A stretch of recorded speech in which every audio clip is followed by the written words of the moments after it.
October 1st is like a celebration here at Get2College. October 1 is the day that the FAFSA and state aid applications open. To ensure that your students complete both applications and highlight the importance of completing both federal and state aid applications, make sure that you have a FAFSA day scheduled with your Get2College Center or local community college. Hey, I'm Lauren and I'm a counselor with the North Mississippi Get2College Center, where I assist students, parents, and educators with the complicated college admissions process. The free application for federal student aid, known as FAFSA, is used to award federal grants, loans, and work study, but it also may be used to award institutional and private scholarships and grants. Remember to tell your students that scholarships and grants are free money for them. It's important for them to understand that, so when they see their financial aid package, they accept all of the free money offered before any loans that will later have to be paid back. You may be wondering what is needed to complete the FAFSA, and you can find a list to share with your students either in your FAFSA toolkit or on our website.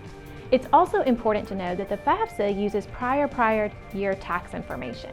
For example, students who will graduate this year, the class of 2020, and then enter into college their fall 2020 semester will use the 2018 tax information to complete their FAFSA. One of the biggest questions about the FAFSA is whether or not a student has to use their parents' financial information. For FAFSA purposes, students are considered independent or dependent.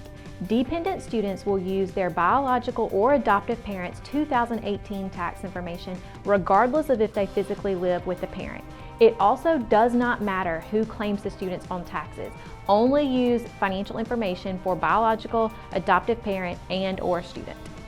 A student is considered an independent student if they can answer yes to one of the independent criteria questions. Some examples of those questions include whether or not they are in a legal guardianship, if they have a baby, if they have ever been in foster care past a certain age, or if they are homeless or at risk of becoming homeless. Independent students will only use their tax information. They will not use information for a parent. I know that's a lot and maybe even a little confusing, so if you have any questions about how to classify certain students, whether they should be dependent or independent, please reach out to our Get2College staff and we'll be happy to help you figure it out. For financial aid offered through the state of Mississippi, there is only one application for all of the available Mississippi grants. We encourage students to complete the FAFSA first because when they get to the confirmation page, there is a link to the Mississippi aid application. If students use that link, a lot of their information will be pre-populated into the Mississippi aid app, and it makes the process much quicker for your students and families. Remind your students to apply early for both federal and state aid so that they meet all college and grant deadlines.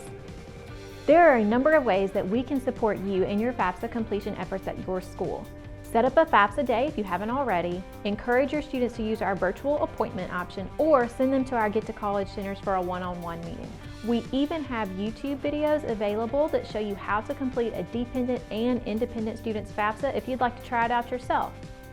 Remember to stay on top of all things Get2College by following us on Facebook, Instagram, and Twitter.